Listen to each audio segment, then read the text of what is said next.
आप राष्ट्रीय प्रतीक चिन्ह यहाँ पर मनवा रहे हैं लाखों रुपए लगा करके, कोई तिरंगे से मुंह पोछ रहा है, इसके बारे में क्या कहना चाहते हैं? इसके माध्यम आपके चैनल के माध्यम से मैं कहना चाहूँगा कि जो सोशल मीडिया पर ये चल रहा है, ऐसे लोगों पर राष्ट्रद्रोह का मुकदमा लगना चाहिए, क्योंकि अभी जो मैं डॉक्टर रविंद्र कुमार मौर्य, पूर्व प्रदेश अध्यक्ष सम्राट अशोक क्लब उत्तर प्रदेश।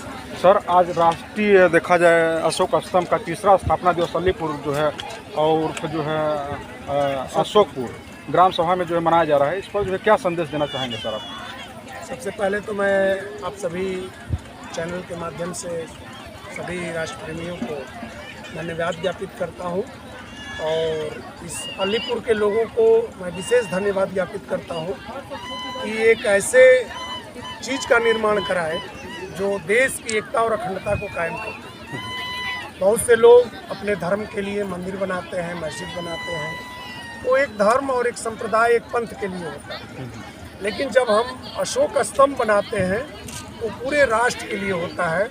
और जब हमारा देश का राष्ट्राध्यक्ष या हमारे प्रधानमंत्री अगर किसी भी देश में जाते हैं तो मंदिर मस्जिद को लेकर नहीं जाते हैं, बल्कि वो राष्ट्रीय चिन्ह को लेकर के जाते हैं। और अभी हमारे यशस्वी प्रधानमंत्री जी गए भी थे, तो उन्होंने कहा कि मैं उस देश का प्रतिनिधित्व करता हूँ जिस देश ने बुद्ध दिया है, बुद्ध नहीं।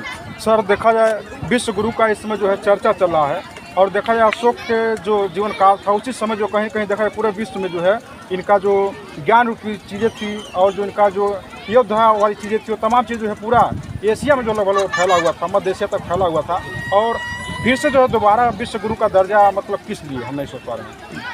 हमारा देश विश्व गुरु था, और उस समय जब सम्राट अशोक महान की यहाँ शासन चलती थी, तो उस समय सबसे पहले जो गुरुकुल की बात आती है, पढ़ने की बात आती है, तो 27 यूनिवर्सिटियों की स्थापना करा करके, जिसमें नालंदा, तक्षशिला, विक्रमशिला जैसे यूनिवर्सिटियों को उन्होंने बना करके, और विदेशों से लोग यहाँ पढ़ने आते थे। और यहाँ से जब पढ़ कर के लोग जाते थे तो जो ज्ञान देता है वही विश्व गुरु कहलाता है। तो उस समय भारत पूरे ज्ञान विश्व को ज्ञान देता था, तो उस समय विश्व गुरु था। और उसी की परिपाटी को आते आते हमारे तमाम राजाओं ने इसको बरकरार रखा।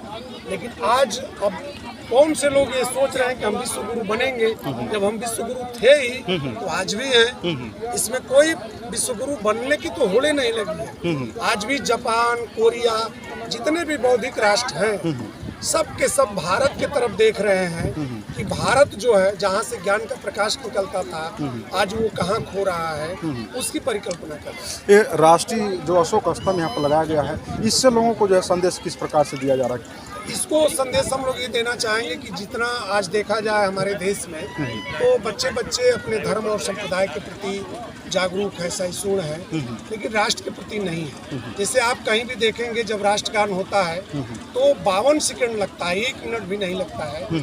और मैं देखा हूँ कि लोगों को कहा जाए कि भाई राष्ट्रगान हो रहा है तो बोलते हैं कि 1 मिनट का समय नहीं है। तो जब हमारा देश के भारतीय लोगों को 1 मिनट का राष्ट्रगान गाने के लिए समय नहीं है, तो फिर हम देश को राष्ट्रीय एकता और अखंडता में कैसे बांध सकते हैं? एक सवाल और करना चाहेंगे सर, जो अशोक स्तंभ है उसमें जो रिंग है उसमें जो है देखा जाए 24 तिल्लियाँ हैं, या किस चीज़ को दर्शाती हैं? थोड़ा इस पर जो प्रकाश डालिए सर। इस अशोक चक्र है तो भगवान बुद्ध के काल में 2 चक्र हुआ करते थे। एक को धम्म चक्र कहते हैं और एक को अशोक चक्र कहते हैं। अशोक चक्र में 24 तिल्लियाँ हैं और धम्म चक्र में 32 तिल्लियाँ होती हैं। तो अशोक चक्र जो अशोक के काल की शासन नीतियाँ थी, जो भगवान बुद्ध के धम्म थे, मानवता के प्रति, जीवों के प्रति करुणा, मैत्री, जो कहा जाए कि अशोक ने वसुधैव कुटुम्बकम का जो परिकल्पना की और अपने जीवन में आचरण किए।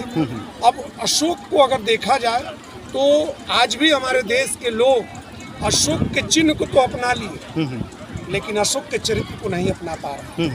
और सम्राट अशोक क्लब यह चाहता है कि अशोक को चिन्ह को भी जब लोग अपना लिए तो अशोक को चरित्र को भी अपना लें। क्योंकि अशोक महान अपने शिलालेख में लिखते हैं कि मेरी प्रजा मेरे पुत्र है। वो पुत्र की तरह अपनी प्रजा को समझते थे। लेकिन यहाँ तो लोग कहते हैं कि हम सब ईश्वर की संतान हैं। तो जब पुत्र की बात करेंगे तो पुत्रवत व्यवहार होगा, प्रजा के साथ पुत्रवत व्यवहार होगा। और यही जो कारण था दुनिया ने लोगों पर विजय किया, लेकिन अशोक ने लोगों के दिलों पर विजय किया। सर एक सवाल लूंगा। आप राष्ट्रीय प्रतीक चिन्ह यहाँ पर मनवा रहे हैं लाखों रुपए लगा करके, कोई तिरंगे से मुंह पोछ रहा है, इसके बारे में क्या कहना चाहते हैं? इसके माध्यम, आपके चैनल के माध्यम से मैं कहना चाहूँगा कि जो सोशल मीडिया पर ये चल रहा है, ऐसे लोगों पर राष्ट्रद्रोह का मुकदमा लगना चाहिए, क्योंकि अभी जो हमारे पड़ोसी देश के साथ घटना घटी, जिस बेटी ने कर्नल सोफिया ने और व्योमिका सिंह ने जिस जज्बे के साथ उन आतंकवादियों के अड्डे को तहस नहस कर दिया और वहाँ तिरंगे के सम्मान को बढ़ाया, और जो लोग इस तरह के तिरंगे का अपमान कर रहे हैं, मैं आपके चैनल के माध्यम से ये मांग करता हूँ कि ऐसे लोगों पर राष्ट्रद्रोह का मुकदमा होना तो चाहिए। सोफिया को लोग बता रहे हैं कि आतंकियों की बहन है, तो ये कितना तक सच्चाई है? क्या ये एकदम सरासर गलत है। वो भारत की बेटी है और उनका पारिवारिक हिस्ट्री लोग पढ़ें।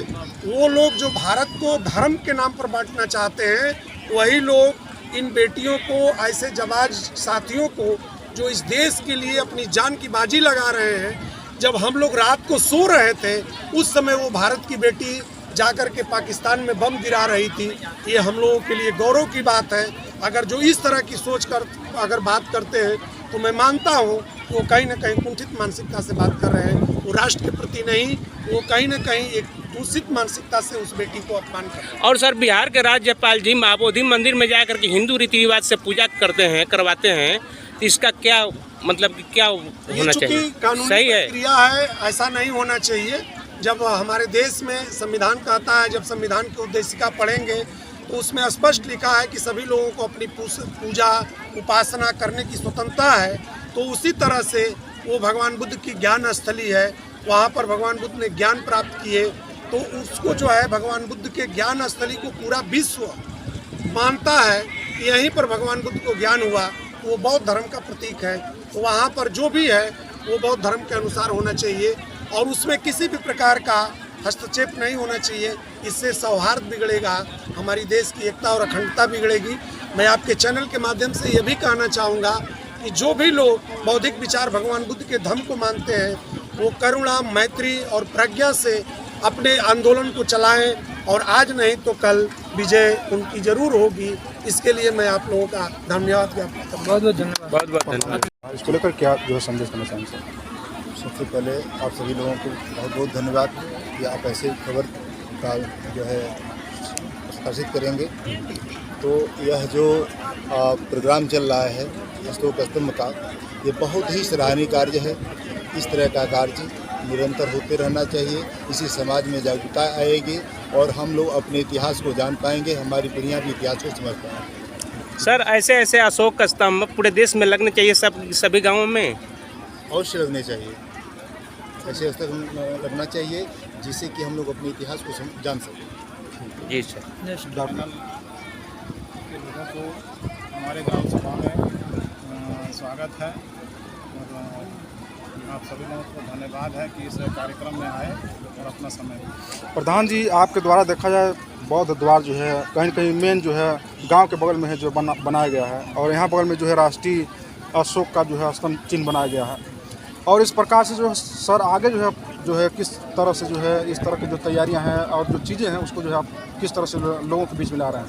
हम 20-25 साल पहले ग्राम पंचायत में बौद्ध द्वार का निर्माण किए। इसी उद्देश्य से हमने शपथ लिया कि ग्राम पंचायत में जो बौद्ध विचारधारा का जो उद्देश्य है, सम्राट अशोक का जो उद्देश्य है, उसको पूर्ण करने के लिए हम निरंतर प्रयास अपने उसके हिसाब से कर्तव्यों का पालन कर रहा है।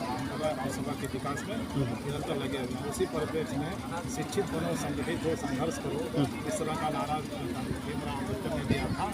उस परिप्रेक्ष्य में बुद्ध, कबीर और जहाँ भोजन महापुरुषों के उद्देश्य को पूरा करने के लिए हमने शिक्षा TS विद्यापीठ स्कूल खोला है।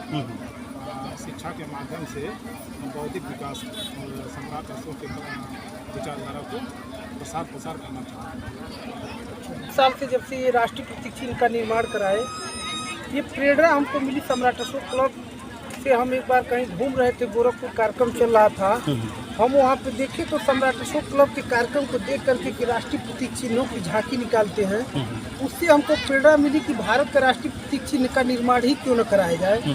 तो उस सम्राट अशोक क्लब के प्रेरणा स्रोत से हम लोगों ने मिल करके राष्ट्रीय प्रतीक चिन्ह का निर्माण करवाए। और यहाँ पर जो है कि राष्ट्रीय प्रतीक चिन्ह निर्माण होने के बाद इस गांव का नाम हम लोगों ने अलीपुर के साथ अशोकपुर भी जोड़ा, जो कि एक ऐतिहासिक नाम हो।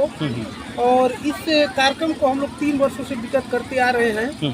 पहले हम लोग ग्रामीण इकाइयों में थे, इस बार लगभग तहसील में भी हम लोगों ने प्रचार प्रसार करने का प्रयास किया है और आगे भी हम लोग करते रहेंगे। सर्व समाज के लिए ये भारत का राष्ट्रीय प्रतीक चिन्ह जो है, हम लोग विद्यालय से जुड़े हुए हैं। जब विद्यालय में बच्चों से पूछते हैं भारत का राष्ट्रीय प्रतीक चिन्ह क्या है, तो 100 में से 99 बच्चों को पता ही नहीं है कि भारत का राष्ट्रीय प्रतीक चिन्ह क्या है। इसलिए ये राष्ट्रीय प्रतीक चिन्ह बनवाने का उद्देश्य ये है कि कम से कम इस इर्द गिर्द तहसील में, ब्लॉक में ये संदेश जाएगा कि भारत का राष्ट्रीय प्रतीक चिन्ह क्या है। जब बच्चे छोटे होते बड़े होंगे, जब उस गांव में राष्ट्रीय प्रतीक चिन्ह मिलेगा तो उनको बताने की जरूरत नहीं पड़ेगी। और सम्राट अशोक क्लब परिवार की प्रेरणा स्रोत से अगर इस तरह के कार्यक्रम और भी होते रहेंगे तो एक दिन ऐसा आएगा जो कि भारत जो है सम्राट अशोक महान के लोक कल्याणकारी कार्यों जो करते थे, उसी के माध्यम से भारत पुनः विश्व गुरु और विश्व विजेता बनेगा। क्या आगे जो है सरकार से आप लोग कुछ डिमांड करना चाहेंगे? अशोक स्तंभ से संबंधित रिलेटेड जो है संग्रहालय दें, उसके लिए जो कुछ फंड उनके इस प्रकार हम से सरकार से यही निवेदन करना चाहूँगा कि यहाँ पर जो है कि अगर संग्रहालय के लिए भारतीय संविधान की प्रति के लिए, महापुरुषों के प्रति स्मृति लगाने के लिए अगर सरकार फंड देगी तो हम लोग इसमें और भी बढ़ चढ़ के जिले में काम करेंगे। और हम ये भी निवेदन करना चाहेंगे कि पूरे उत्तर प्रदेश में, चाहे पूरे भारत में, जहाँ पे चौराहे हैं वहाँ पे भारत के राष्ट्रीय प्रतीक चिन्ह का निर्माण हो, भारत के महापुरुषों का निर्माण हो और राष्ट्रीय ध्वज का निर्माण हो, ये हम लोग मांग करना चाहते हैं। कोई तिरंगे से ऊपर सर अपने धर्म ध्वज का लगाता है, इसके बारे में क्या कहना चाहते हैं? इसके बारे में यही कहेंगे कि अगर संविधान ठीक हाथों में होता तो इस तरह का अनैतिक कार्य न होता। कहीं न कहीं इस समय हम देख रहे हैं, जब कुछ विषमतावादी लोग जब शासन सत्ता में पहुंचेंगे तो यही हालत होगी। हम लोग यही निवेदन करना चाहूँगा कि इस तरह का नहीं होना चाहिए। और लोगों को जब सम्राट अशोक क्लब इस तरह गांव-गांव, गली-गली जा कर के लोगों को प्रेरित करेगा तो इस तरह की गलतियाँ कम होंगी। ओके।